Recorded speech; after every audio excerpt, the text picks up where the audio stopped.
إن الذين فرقوا دينهم وكانوا شيعا لست منهم في شيء إنما أمرهم إلى الله ثم ينبئهم بما كانوا يفعلون.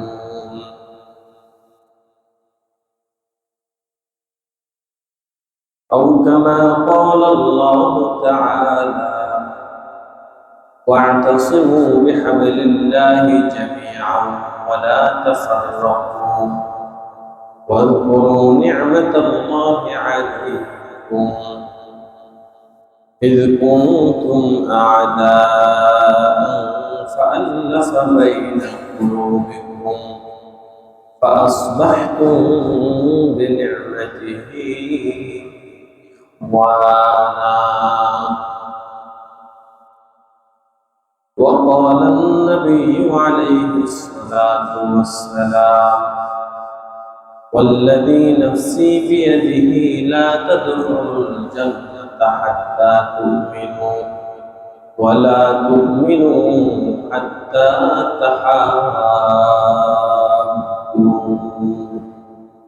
أو كما قال عليه الصلاة والسلام.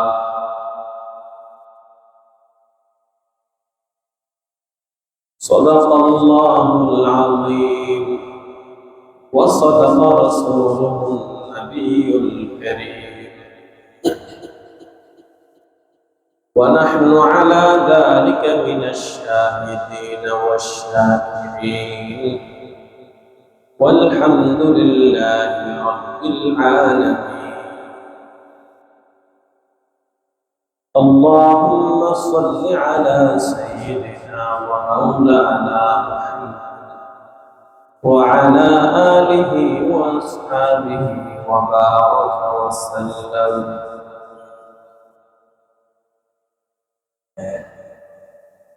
আল্লাহ রাব্বুল আলামিনের দরবারে শুকরিয়া আদায় করি, যিনি আমাদেরকে সুস্থতার সাথে তার ইবাদত করার মতো তৌফিক দিয়েছেন। দুনিয়াবি ব্যস্ততায় ডুবে থাকা মানুষগুলোকে দুনিয়া থেকে একটু সময় বের করে আখিরাতমুখী হয়ে আল্লাহর নির্দেশ পালনের উদ্দেশ্যে মসজিদে আগে আগে আসা ও বসার মতো কোরআন ও সুন্নাহর আলোকে কিছু কথা বলার ও শোনার মতো তৌফিক দিয়েছেন। যে মহান মুনিব আমাদেরকে দয়া করে মায়া করে এই তৌফিকগুলো দান করেছেন, সে মহান সত্তার দরবারে অন্তর অন্তঃস্থল থেকে শুকরিয়া আদায় করছি। জবান দিয়ে আওয়াজ করে বলে সবাই আলহামদুলিল্লাহ। জিলহজ মাস প্রায় শেষের দিকে। আজকে জিলহজ মাসের 23 তারিখ। আরবি মাসের শেষ মাস হচ্ছে জিলহজ মাস। ইংরেজিতে যে রকম ভাবে ডিসেম্বর হলে বছর ক্লোজ হয়, আরবিতে সেরকম জিলহজ মাস দিয়ে আরবি একটা বছর শেষ হয়। জিলহজ মাসের 23 তারিখ অর্থাৎ জিলহজ মাস প্রায় শেষ। এটাই হয়তোবা এই আরবি বছরের আজকের আমাদের শেষ জুমা। আরবি এই বছরে হয়তোবা আর জুমা আমরা পাবো না, এমনকি হতে পারে জুমা না আর হয়তোবা হায়াতও পাবো না। এজন্য প্রত্যেকটা বুদ্ধিমান ব্যক্তির উচিত জীবন থেকে একটি বছর অতিবাহিত হওয়ার পর একটু হিসেব মিলানো। আসলে আমার জীবন থেকে যে মূল্যবান হায়াত চলে গেল, এই হায়াতকে আমি কোন কাজে ব্যয় করলাম? আমি কি আমার দ্বীনের পথে অগ্রসর হতে পারলাম, নাকি দুনিয়ার মধ্যেই এখন ডুবে রইলাম? দুনিয়ার মধ্যে থেকে আমি কি আখিরাতের সামান তৈরি করতে পারলাম, নাকি দুনিয়া দুনিয়া বলেই আমার হায়াতের মূল্যবান সময়গুলো আমি অতিবাহিত করলাম? একটু যদি ভাবা যায়, একটু যদি চিন্তা করা যায়, হয়তোবা আখিরাতের সামান তৈরি করা কিছুটা হলেও আমাদের জন্য সহজ হবে। যেহেতু বছরের একদম শেষ প্রান্তে, এজন্য আজকে আলোচনার বিষয় হচ্ছে দলবদ্ধভাবে থাকা, বিচ্ছিন্ন না হয়ে যাওয়া। এই ব্যাপারে কোরআন ও সুন্নাহর গুরুত্ব, এ ব্যাপারে কোরআন ও সুন্নাহর আলোচনা। যেহেতু জীবন থেকে হায়াত চলে যাচ্ছে, এভাবে বিচ্ছিন্ন হয়ে দলে দলে বিভক্ত হয়ে আর কতকাল আমরা চলব? প্রত্যেকে জনে জনে যদি আলাদা আলাদা করে দল করি, একটা দলে ঢোকার পর নিজের দল ছাড়া বাকি যত দল আছে সব দলকে বাতিল মনে হয়, ফাসাদ মনে হয়, নষ্ট মনে হয়, ভ্রান্ত মনে হয়। নিজের দল একমাত্র সঠিক, এছাড়া বাকি যত দল আছে সব দলই হচ্ছে ভ্রান্ত। এরকম একটা অনুভূতি ভিতরে কাজ করা শুরু করে। অথচ মুসলমানদের এইরকম স্বভাব কখনোই কাম্য নয়। মুসলমানরা এইরকম ধারণা করবে যে আমি যেই ইসলামের পথে আছি, বা আমি যেই মাযহাবের অনুসরণ করি, বা আমি যেই মত অনুযায়ী জীবনযাপন করি, এটাই কেবলমাত্র সঠিক। এর বাহিরে যা কিছু আছে সব কিছু ব্যাঠিক, সবাই ভ্রান্ত, তারা ভুলের মধ্যে আছে, কেবল আমি সঠিক। এই ধারণা করা মুসলমানদেরকে ধ্বংস করার জন্য এটাই তৈরি। আজকে মুসলমানরা বিশ্বের মধ্যে বিভিন্ন দলে দলে বিভক্ত। শুধুমাত্র বিভক্তির মধ্যেই সীমাবদ্ধ নয়, প্রত্যেকে যার যার নিজেকে সঠিক প্রমাণের লক্ষ্যে অন্যদেরকে ভ্রান্ত প্রমাণ করার পিছনে সময় ব্যয় করছে। নিজের যতটা না পজিটিভ প্রচারণা করে, তার থেকে বেশি অন্যের নেগেটিভিটি প্রচার করে, যাতে করে মানুষ নিজের দিকে ধাবিত হয়, অন্যের দিকে না যায়। অথচ রাসূল সাল্লাল্লাহু আলাইহি ওয়াসাল্লামের জীবন থেকে আমরা দেখতে পাই, রাসূল সাল্লাল্লাহু আলাইহি ওয়াসাল্লামের নামে যত বেশি নেগেটিভিটি ছড়ানো হয়েছে, তত বেশি ইসলামের উপকার হয়েছে। রাসূলকে যখন মানুষের সামনে বলা হতো যে মুহাম্মাদের কাছে যেও না, মুহাম্মদ একটা পাগল, বলা হতো মুহাম্মদ একজন জাদুকর, তার কাছে যেও না, সে জাদু করে তোমাকে তোমার বাবা মা থেকে আলাদা করে দিবে, এই কথাগুলো মানুষের দিলের ভিতরে আরো বেশি গেঁথে যেত। মানুষ চাইতো, আচ্ছা কেমন পাগল, কত পাগল তো দেখলাম, এটা আবার কেমন পাগল, একটু দেখে আসে তো। যেই এই পাগলকে দেখতে যেত, ধর্মের পাগল সে নিজেও হয়ে যাইত। যেই এই জাদুকরকে দেখতে যাইতো, সেই ইসলামের জাদুতে আটকে যেত।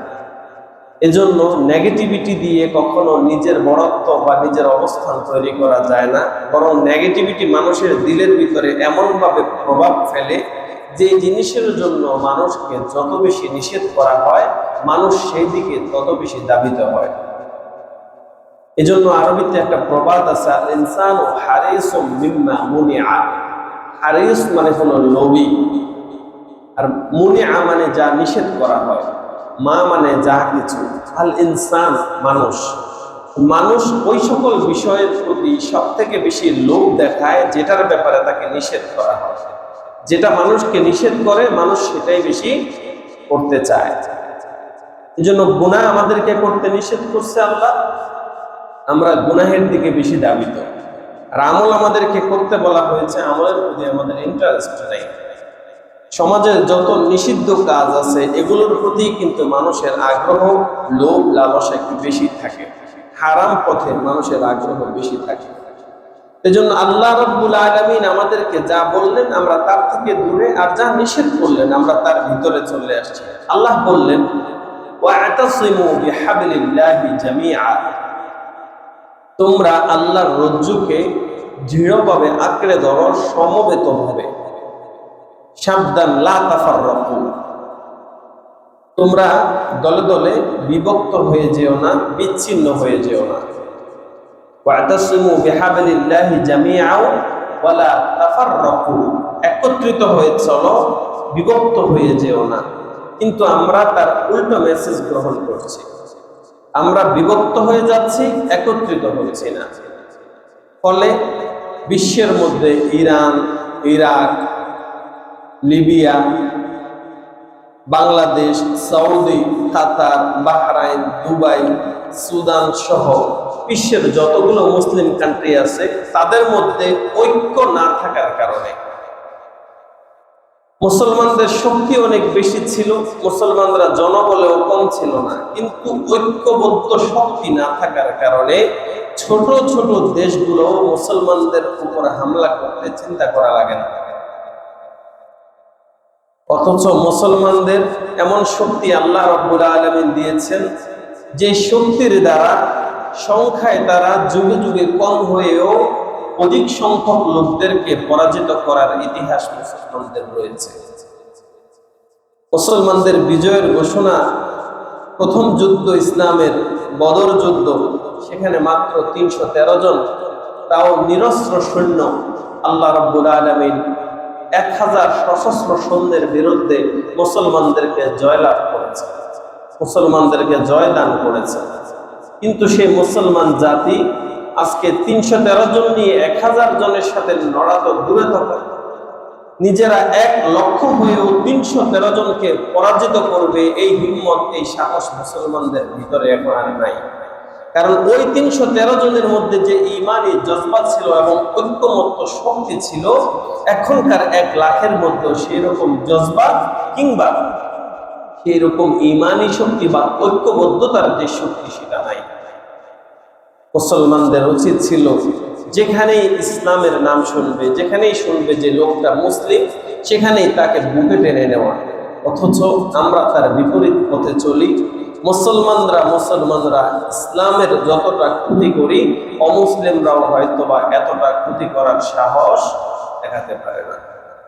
এই জন্য বছর এটা শেষ হয়েছে, আবার আসবে, আবার যাবে, কিন্তু আমার হায়াতের হয়তো বা এটাই শেষ বছর। আমার দ্বারা যেন ইসলামের কোনো বিন্দু পরিমাণ ক্ষতি না হয়, মুসলমানদের যেন ক্ষতি না হয়, মুসলমানদের ইসলামের রেপুটেশন যেন খারাপ না হয়, আমি যেন দলে দলে বিভক্ত না হয়ে যাই, আমার দলে দলে বিভক্তি যেন ইসলামের মধ্যে কোনো রকমের ফাটল সৃষ্টি না করায়, মুসলমানদের যেন দল হালকা না হয়ে যায়, আমি চেষ্টা করব এইরকম ভাবে চলার জন্য। এরকম একটা বদ্ধ পরিকর হওয়া আমাদের উচিত। সময় বেশি নেই, কিয়ামত অতি সন্নিকটে। যেভাবে চারিদিকে যুদ্ধ শুরু হয়েছে, বিগ্রহ শুরু হয়েছে, ফিতনা ফাসাদ, যেভাবে পাপ, পঙ্কিলতা, অন্যায়, অবিচার, জুলুম শুরু হয়েছে, আর বেশি দিন বাকি নেই দাজ্জালের আগমন হওয়ার, আর বেশি দিন নাই কিয়ামত হয়ে যাওয়া। এখনো যদি শুধরাতে না পারি, আর বেশি সময় নাই দাজ্জালের হাতে আমাদের ঈমানকে বিলিয়ে দিয়ে চিরতরে হয়তোবা জাহান্নামের পথ বেছে নিতে হবে। নাউযুবিল্লাহ। এজন্য আল্লাহ রাব্বুল আলামিন আমাদেরকে মুক্তির পথ হিসেবে বলে দিলেন, ওয়া'তাসিমু বিহাবলিল্লাহি জামিআ, তোমরা একতাবদ্ধ হয়ে, একত্রিত হয়ে, সমবেতভাবে আল্লাহর রজ্জুকে, আল্লাহর দ্বীনকে আঁকড়ে ধরো।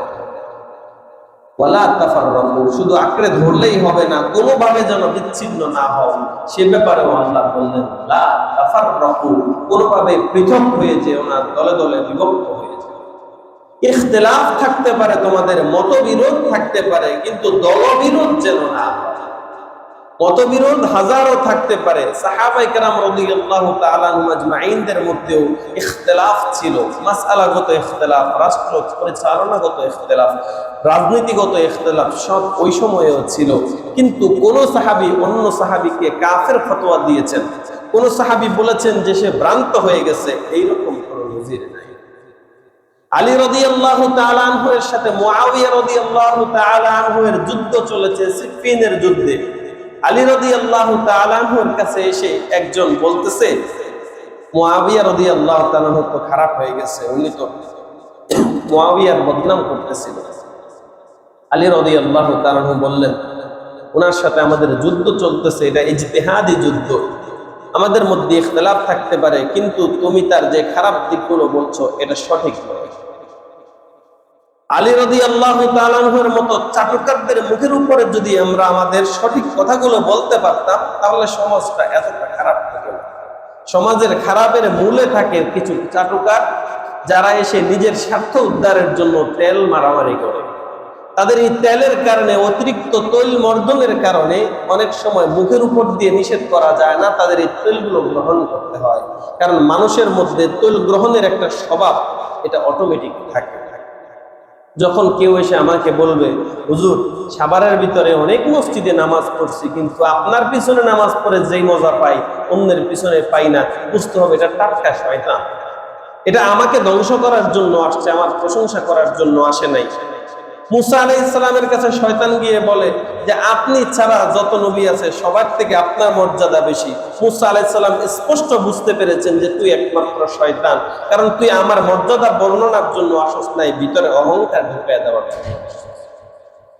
আমরা যদি এইভাবে অন্যদেরকে সম্মান করতে পারতাম, অন্যদেরকে ছোট করাটাকে সমর্থন না করে বরং এটা বলে দিতে পারতাম যে না, আপনি হয়তো বা ওইভাবে তাদেরকে দিল থেকে মহাব্বত করতে পারেন নাই, তাদের কথাগুলো দিল থেকে গ্রহণ করতে পারেন নাই, অথবা যেই দিন আপনি তাদের পিছনে নামাজটা পড়েছেন হয়তোবা সেই দিন ওনার আলোচনাটা আপনারা মনোভূত হয় নাই, কিন্তু ব্যক্তিগতভাবে প্রত্যেকেই ইমাম এবং খতিব হওয়ার যোগ্য বিধায় আল্লাহ তাআলা ওনাদেরকে এক একটা মসজিদের দায়িত্ব দিয়েছেন। এটা যদি আমার জায়গা থেকে আমি বলতে পারতাম, তো এই যে প্রশংসা নামক শয়তানি ইবলিসি আমার সামনে আসতো না, আর আমার দিলের ভিতরে অহংকার ঢুকে আমি বড়, সাভারের ভিতরে অন্য কেউ আমার মতো বড় না, এরকম অহংকার দিলের ভিতরে ঢুকতো না। তো যখন আমার ভিতরে অহংকার মূলক একটা বোধ কাজ করবে, অনুভূতি কাজ করবে, তখন আমি চিন্তা করব দূর, সবার থেকে যখন আমি বড় তাহলে একটা দল তো আমার থাকাই যায়, একটা দল আমি করি, দেখি রাজাবাড়ি থেকে শুরু করে 50 জন সদস্য নিয়ে আস্তে আস্তে সদস্য বাড়াবো, বাস আমার একটা দল দাঁড়ায় গেল। এইভাবেই কিন্তু দলে দলে মানুষের মধ্যে বিভক্তিগুলো আসে। তা না হলে এই একটা বাংলাদেশের মধ্যে এতগুলো দল হওয়ার তো কোনো কারণ ছিল না। আলেমদের মধ্যে দল একটা দুইটা না, যদি নাম, আমি তো নাম মুখস্থ এতগুলা পারি না, 30 পারা কোরআন শরীফের মধ্যে 30 পারা দল কিন্তু 30 থেকে অনেক বেশি। এই যে এতগুলো দল, সবাই যদি এটা ধারণা করে নেয় যে না ওই দল সঠিক, তাহলে আমি এই দল খুললাম কেন?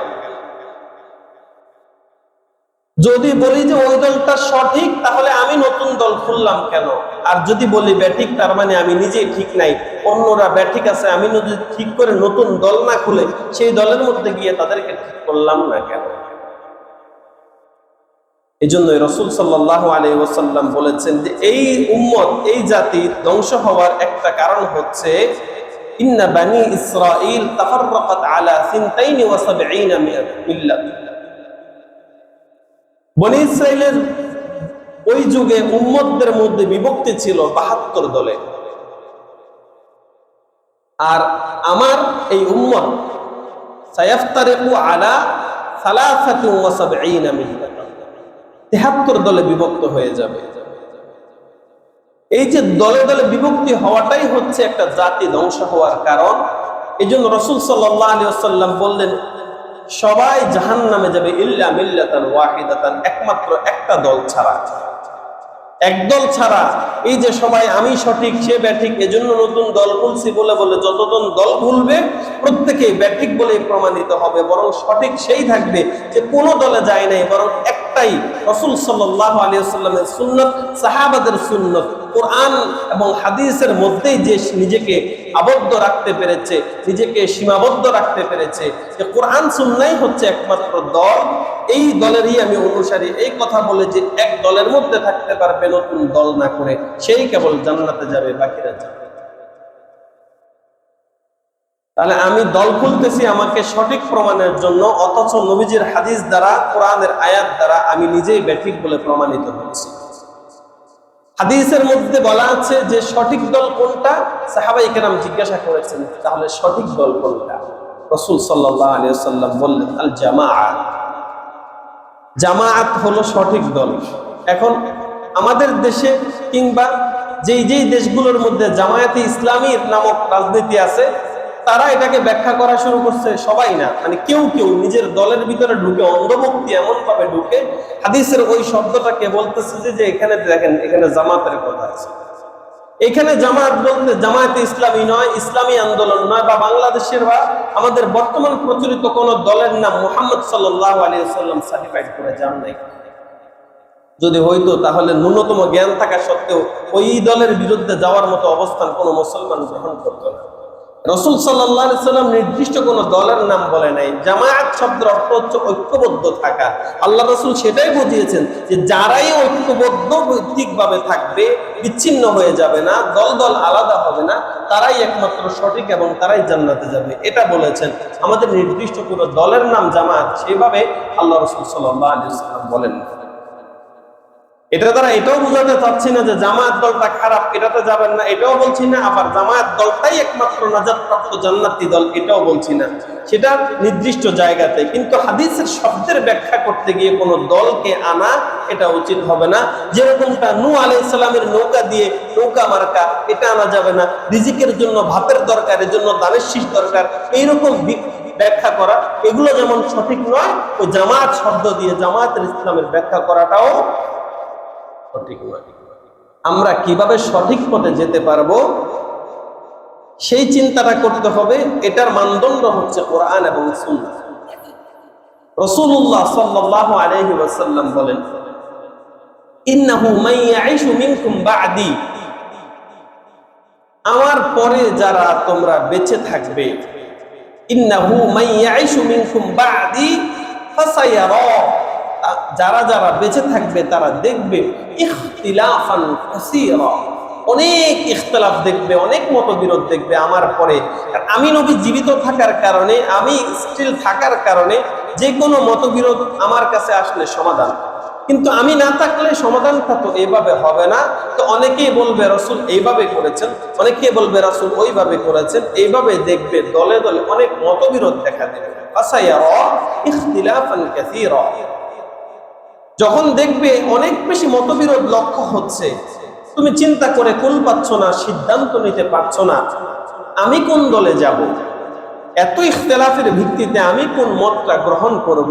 যদি তোমার মধ্যে এরকম সন্দেহের সৃষ্টি হয়, তুমি যদি কনফিউশনে ভুগতে থাকো, তখন তোমার কাজ হলো আলাইকুম বিসুন্নতি ওয়া সুন্নাতিল খুলাফায়ে রাশিদিনাল মাহদিয়িন, আমি নবীর সুন্নতের উপরে তুমি আঁকড়ে থাকো, আমার সাহাবায়ে কেরাম যে যে আমল করেছে সেগুলোর উপরে তুমি আঁকড়ে থাকো।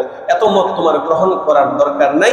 যখন দেখবা তুমি বিভ্রান্ত হচ্ছ, তুমি নিজেই একটু স্টাডি করার চেষ্টা করো, নিজে কোরআনের অনুবাদ করার চেষ্টা করো, নিজে তুমি হাদিসটা বোঝার চেষ্টা করো। তুমি যেটুকু বুঝেছো সেটুকু নিয়ে আরো তিনজনের সাথে বুঝো, দেখো কোন দিকে তোমার রায়টা একটু বেশি আসে, তুমি সেটা গ্রহণ করো, বাকি তাওয়াক্কুল আল্লাহর উপরে ছেড়ে দাও। তুমি এটা বলো না যে কোনো দিকেই যাইতে পারতেছি না, তাহলে আর মসজিদে গিয়ে লাভ কি? কেউ বলে যে হাত উঠানো যাবে না, কেউ বলতেছে ছাড়া যাবে না, কেউ বলতেছে বাঁধা যাবে না, কেউ বলতেছে আবার নাভির নিচে রাখা যাবে না, কেউ বলতেছে বুকের উপরে রাখা যাবে না। দূর, আমি হাত কোথায় রাখবো, তাহলে হাত কেটে ফেলি, এই কথা যেমন তুমি বলো না, ঠিক একইভাবে এটাও বলো না। এতজনে এত মত বলে, তাহলে আমি মসজিদেই যাব না, এটাও তুমি বলো না। তুমি যেহেতু কখনো বলো নাই যে তোমার মাথা ব্যথা উঠছে, তুমি পাঁচজনকে জিজ্ঞাসা করলা যে আমার মাথা ব্যথা, কি করতে পারি, পাঁচজন তোমাকে পাঁচ রকমের বুদ্ধি দিছে, তুমি কখনো বিরক্ত হয়ে এই কথা বলো নাই, দূর, মাথা ব্যথার কারণে পাঁচজন পাঁচ রকমের বুদ্ধি দেয়, মাথায় রাখবো না, মাথায় কেটে ফেলবো, এই কথা তুমি কিন্তু কোনোদিন বলো নাই। সুতরাং তুমি এটাও বলো না যে ইসলাম নিয়ে এতজনে এত কথা বলে, দূর, কোনো হুজুরের কাছে যাব না, নিজে নিজেই চলবো, এই কথা বলে কিছু ভণ্ড এখন নিজেদের মতবাদ দাঁড় করিয়েছে, গান গায় যে তওবা করছি আর যাব না মোল্লার দরবারে, মানে আর নিজেদের কাছে নিজেরা থাকবো, আর কোনো আলেম ওলামার কাছে, আর কোনো মোল্লা মুন্সির কাছে আর যাব না। না যাওয়াটা সমাধান নয়, যান, গিয়ে যাচাই বাছাই করেন, সেখান থেকে দেখেন কোনটা সঠিক সেটা বুঝেন। আপনার পেটের ব্যথা হলে যেরকম ভাবে আপনি ফার্মেসিতে যান, যেটা আপনার কাছে বিশ্বস্ত মনে হয়, আর একটু বেশি মনে হলে আপনি হসপিটালে যান, সেখানেও আপনি খোঁজখবর নিয়ে দেখেন কোন হসপিটালটা ভালো। হসপিটালে গিয়েই আপনি শেষ করেন না, সেখানেও আপনি খোঁজখবর নেন, পেট ব্যথার ব্যাপারে বিশেষজ্ঞ কোন ডাক্তার আছে সেটা আপনি খুঁজে বের করেন। সেখানে বিশেষজ্ঞর মধ্যে অনেক ডাক্তার থাকে, তারপরে সেখান থেকে আবার আলাদা করে দেখেন কোন ডাক্তারকে আপনি দেখাবেন, কার প্রতি আপনার ভক্তি বসে, সেটা আপনি খোঁজখবর নিয়ে যাচাই বাছাই করেন। আপনার একটা সিজারের প্রয়োজন, অনেক ডাক্তার আছে সিজার করার মতো, কিন্তু আপনি হুট করে চলে যান না একজনের কাছে, আপনি কত যাচাই বাছাই করেন 1 মাস 2 মাস পর্যন্ত, কোন হসপিটাল ভালো, হসপিটালের মধ্যে কোন ডাক্তার ভালো, ডাক্তারের মধ্যে গিয়ে আবার কোন কেবিন ভালো, কেবিনের মধ্যে সিঙ্গেল ভালো না ডাবল ভালো, এসি ভালো না নন এসি ভালো, কত রকমের যাচাই বাছাই আপনি দুনিয়াবি বিষয়ে করেন।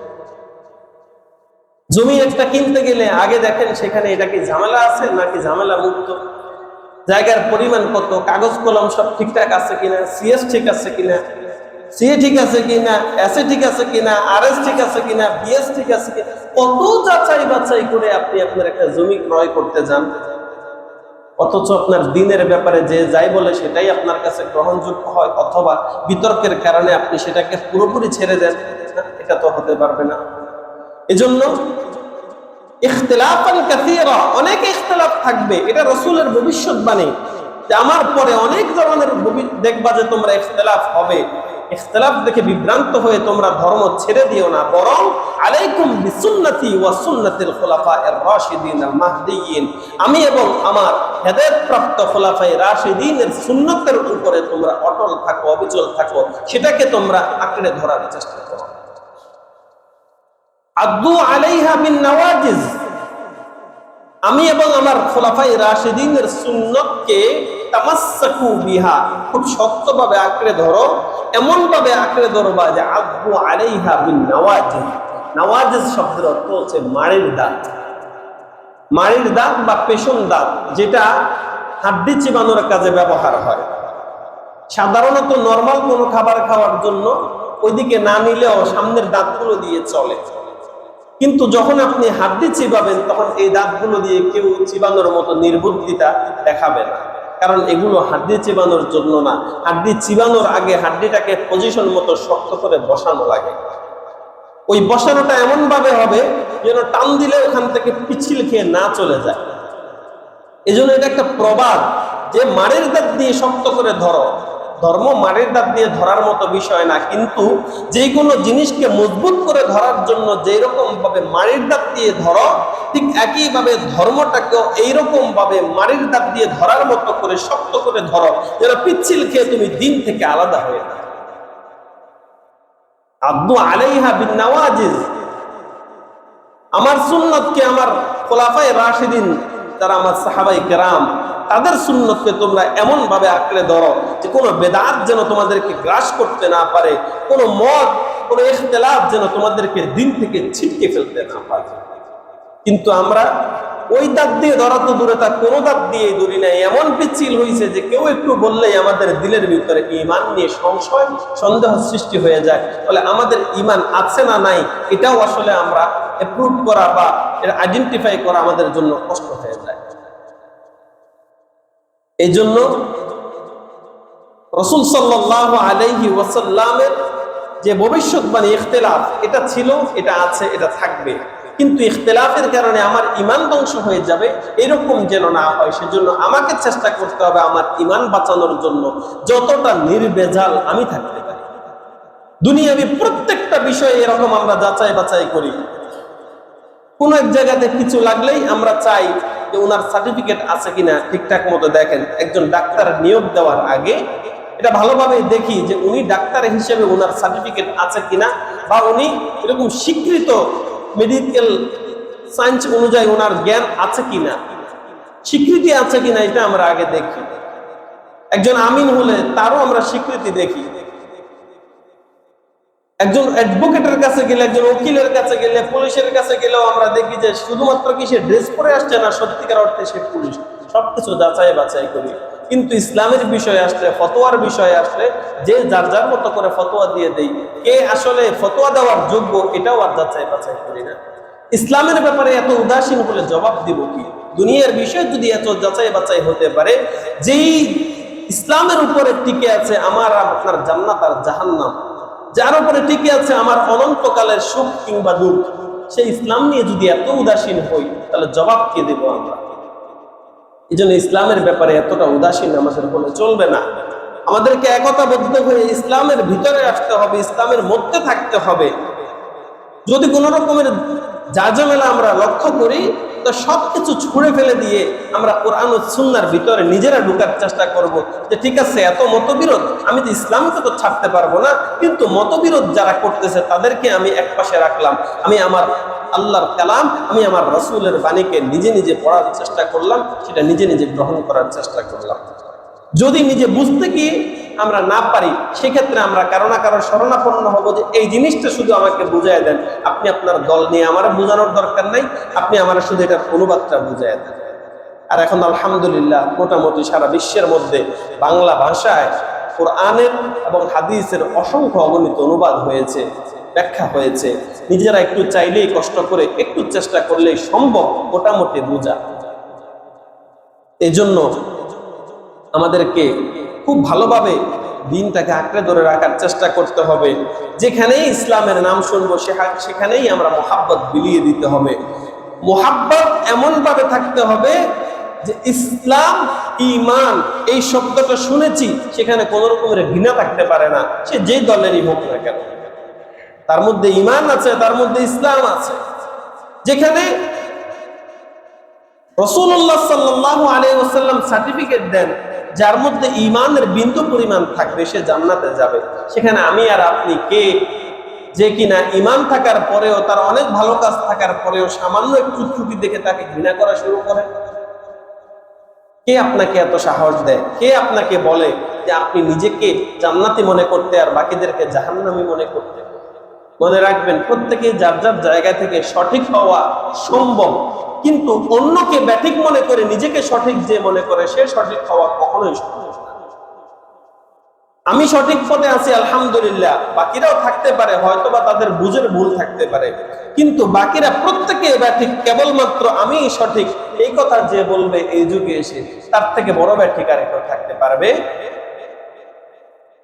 এই জন্য নিজে সঠিক আলহামদুলিল্লাহ, কিন্তু বাকিরাও সঠিক হতে পারে, হয়তোবা তারা কোরআনের ব্যাখ্যাটাকে অন্যভাবে বুঝেছে, হয়তোবা হাদিস তাদের কাছে যেটা পৌঁছেছে আমার কাছে সেটা পৌঁছে নাই, অথবা আমি যেটা পেয়েছি রাসূল সাল্লাল্লাহু আলাইহি ওয়াসাল্লামের আমল আমারটা তো সঠিক আছেই, যেহেতু রাসূল সাল্লাল্লাহু আলাইহি ওয়াসাল্লামের হাদিস পেয়েছি, হয়তোবা উনি যে আমলটা করতেছেন সেটারও কোনো হাদিস রেফারেন্স থাকবে, সেটা খোঁজখবর নিয়ে দেখা।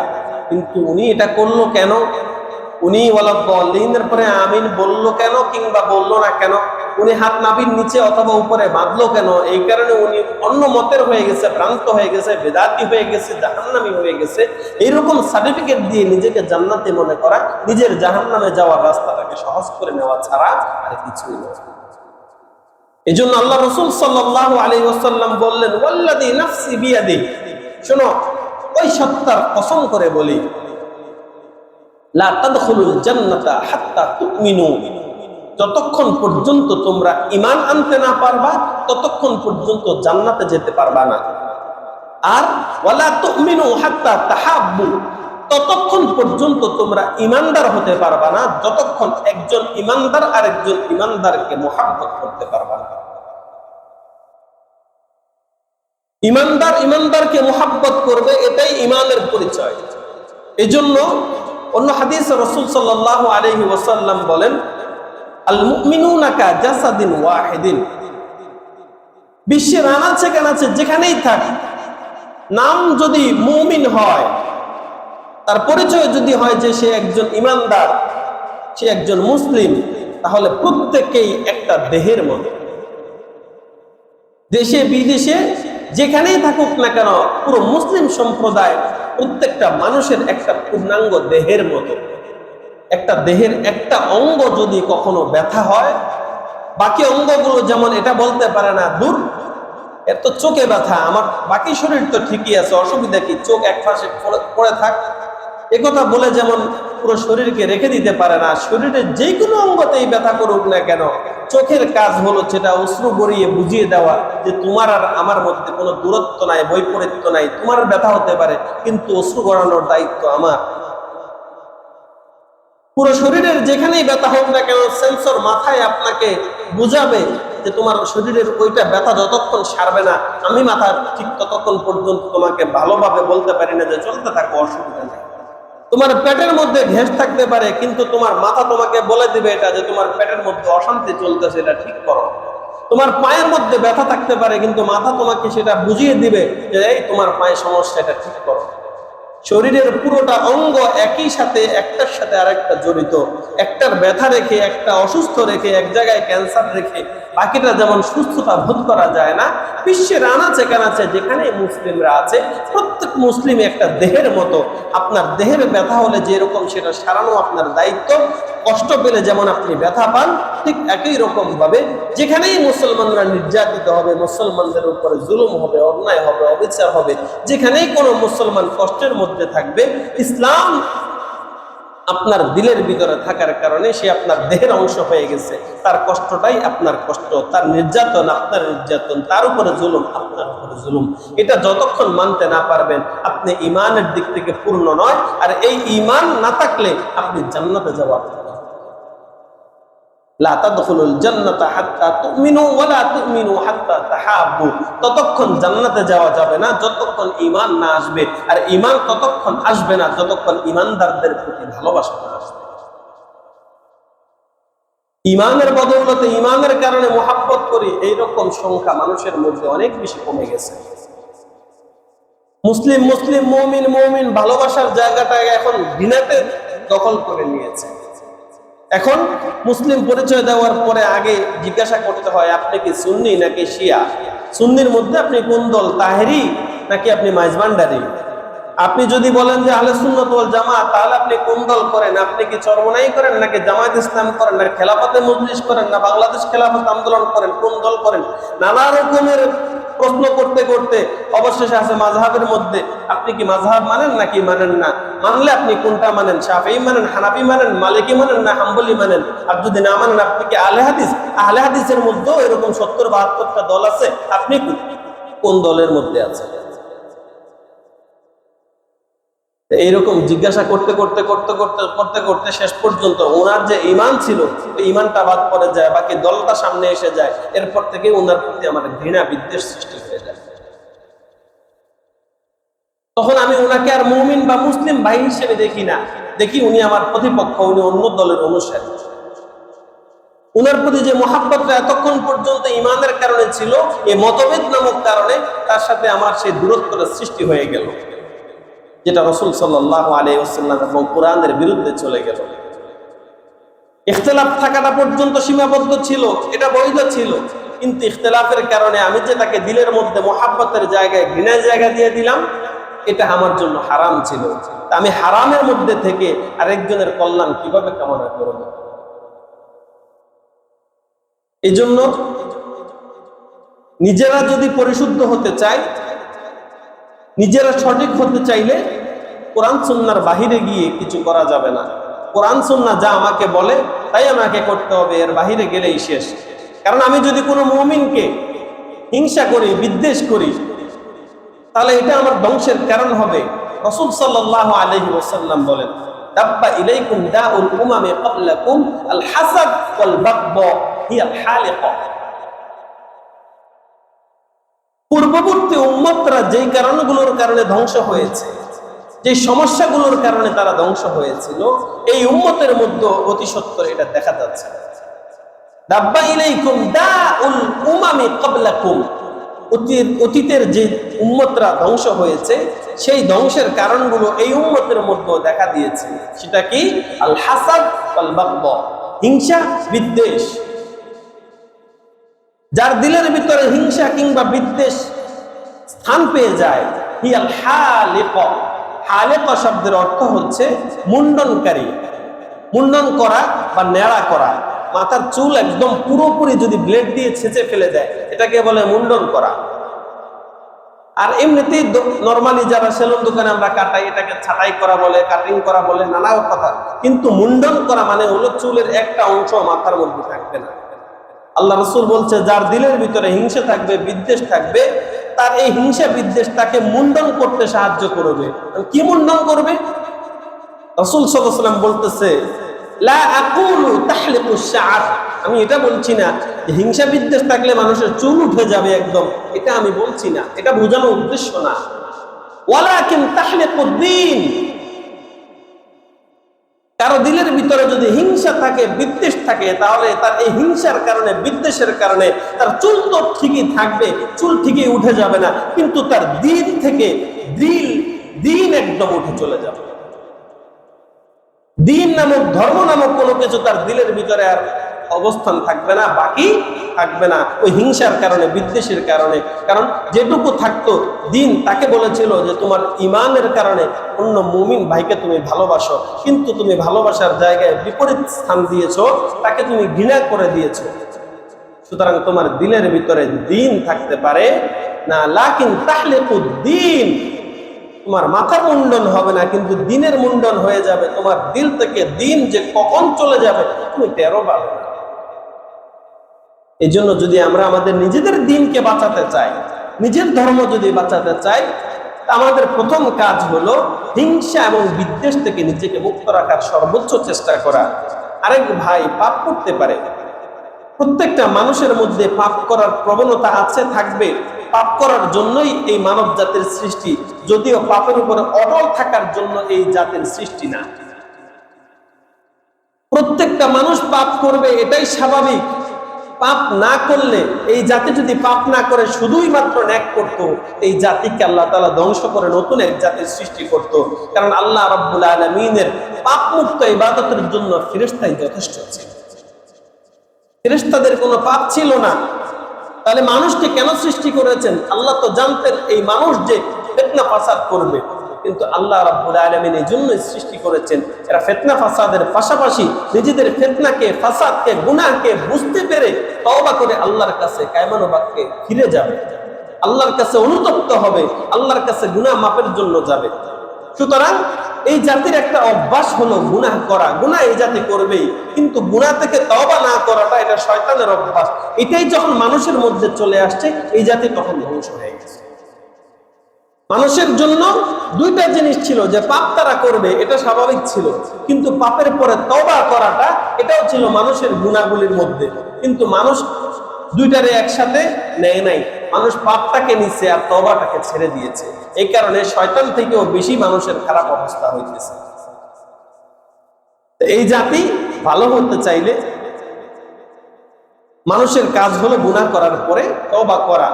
এখন কেউ যদি গুনাহ করার অবস্থায় আমি দেখলাম, তওবাটা হয়তো আমি দেখলাম না, তার গুনাহ দেখে, একটা গুনাহ দেখে আমি তাকে ঘৃণা করা শুরু করলাম, অথচ আমি জানি সে প্রকাশ্য একজন মুমিন, আমি জানি প্রকাশ্য একজন মুসলিম। কিছু ত্রুটি মানুষের মধ্যে থাকবে, এটাই স্বাভাবিক। তো ত্রুটির কারণে যে আমি তাকে ঘৃণা করলাম, আল্লাহ রাব্বুল আলামিন যে ঈমানের কারণে তাকে জান্নাত দিবেন, সেই ঈমানের কারণে তাকে আমি কি করলাম? তার মুস্তাহাব বিষয়ের কারণে মতবিরোধ হয়ে তাকে আমি ঘৃণা করলাম। তার যে ফরজের জন্য সে মসজিদে আসলো, তার যে ওয়াজিব সে আদায় করলো, সেই জন্য তাকে আমার কি করা উচিত? এই জন্য কোন মুমিন ভাইকে ঘৃণা করার সার্টিফিকেট আল্লাহ রাব্বুল আলামিন দেন নাই, রাসূল সাল্লাল্লাহু আলাইহি ওয়াসাল্লাম দেন নাই। কোন ভাই হয়তো বা একটা অংশ দেখতে পেয়েছে, বাকি অংশ দেখে নাই, এর মানে এই না যে সে পুরোপুরি বাতিল, পুরোপুরি ভ্রান্ত, এটা ধারণা করার কোনো কারণ নাই। হতে পারে তিনিও সঠিক, হয়তো বা আংশিক সঠিক, পুরোপুরি না। তাকে বাকিটা সঠিক করার জন্য মেসেজ দেওয়া দরকার, দাওয়াত দেওয়া দরকার। কিন্তু সে পুরো ব্যাঠিক ভ্রান্ত বলে তাকে একদম ছুঁড়ে ফেলে দেওয়া, এটা কোনোদিন উচিত নয়, কাম্য নয়। এটা সহজ একটা উদাহরণ হচ্ছে অন্ধের হাতি দেখার মতো। অন্ধ লোককে জিজ্ঞাসা করা হলো, তুমি কি হাতি চিনো? অন্ধ লোক বলল যে হ্যাঁ, আমি তো হাতি চিনি। তো কিরকম হাতি দেখতে? তো সে একবার হাতি দেখার সময় হাতির লেজ ধরে সে চিনতে পেরেছে যে আসলে হাতি কেমন। তো সে বলছে মোটা দড়ির মতো হাতি। এখন বলতে এটা কেমন কথা, হাতি আবার মোটা দড়ির মতো হয় কিভাবে? তো কেন, আমি তো ধরলাম ওইটা ওইরকমই ছিল। আরেক অন্ধকে জিজ্ঞাসা করা হলো, তুমি কি হাতি চেনো? হ্যাঁ চিনি। তো কিরকম?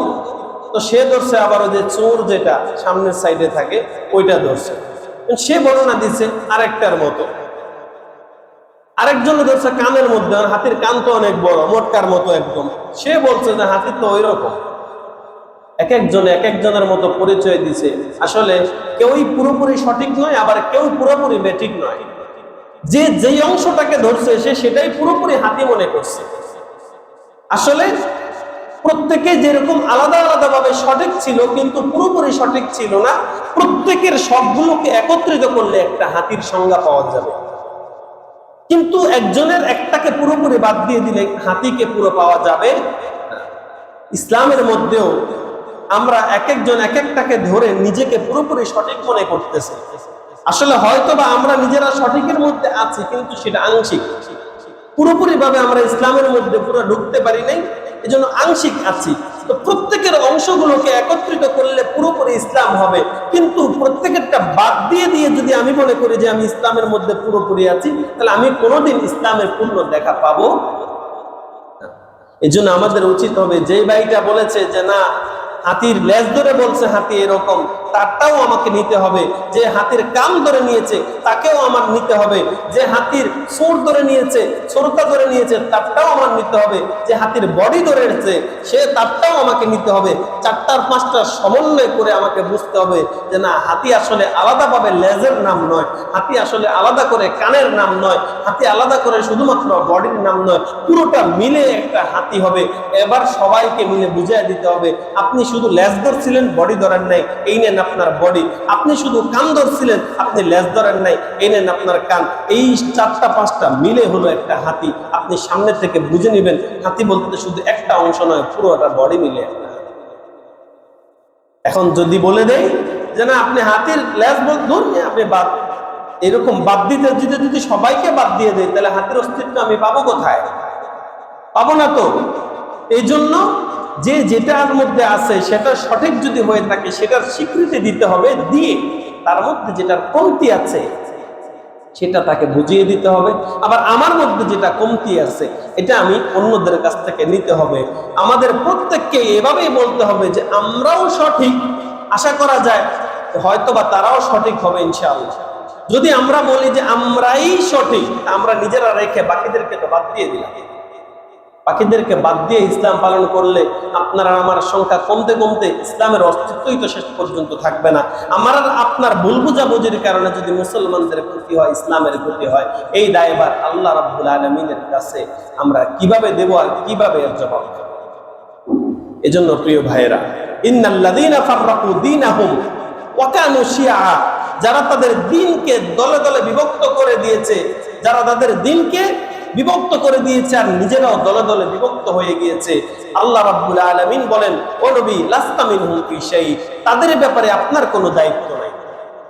যারা তাদের দ্বীনকে বিভক্ত করে দিয়েছে, নিজেরাও দ্বীনের নামে বিভক্ত হয়ে গেছে, দ্বীন বুঝাইতেছে মানুষের যে আমরা ধর্মের পথে আছি, অথচ ধর্মের কথা বলে বলে তারা দলে দলে বিভক্ত হয়ে গেছে।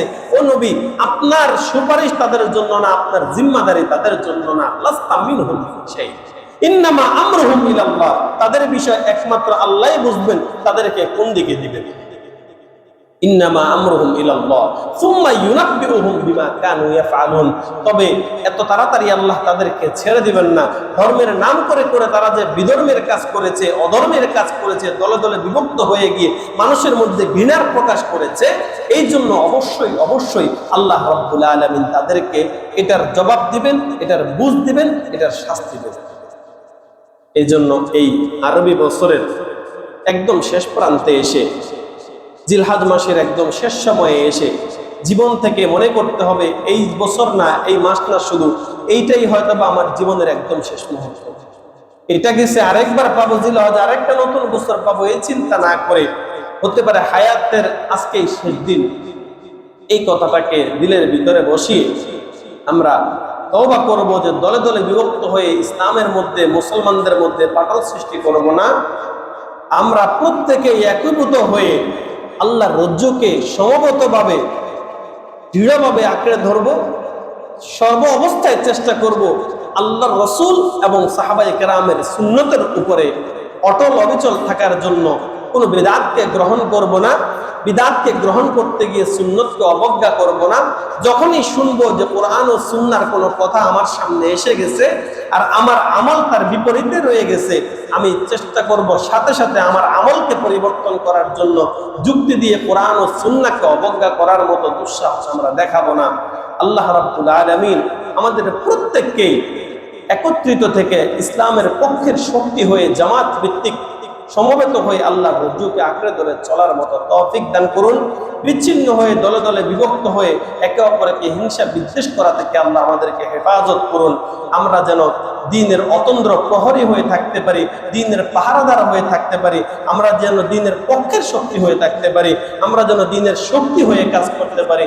আল্লাহ রাব্বুল আলামিন আমাদেরকে দুনিয়ার মধ্যে থেকে আখিরাতের সামান তৈরি করার মতো তৌফিক দান করুন। আমাদেরকে শয়তানের সমস্ত ওয়াসওয়াসা থেকে আল্লাহ রাব্বুল আলামিন হেফাজত করুন। আল্লাহ তাআলা আমাদের প্রত্যেককেই শক্তিশালী ঈমান দান করুন, যে ঈমান দিয়ে আমরা জাহান্নাম থেকে জান্নাত পর্যন্ত যাওয়ার সার্টিফিকেট পেতে পারবো। আল্লাহ রাব্বুল আলামিন আমাদেরকে উক্ত বিষয়ের উপর আমল করার তৌফিক দান করুন। আমিন।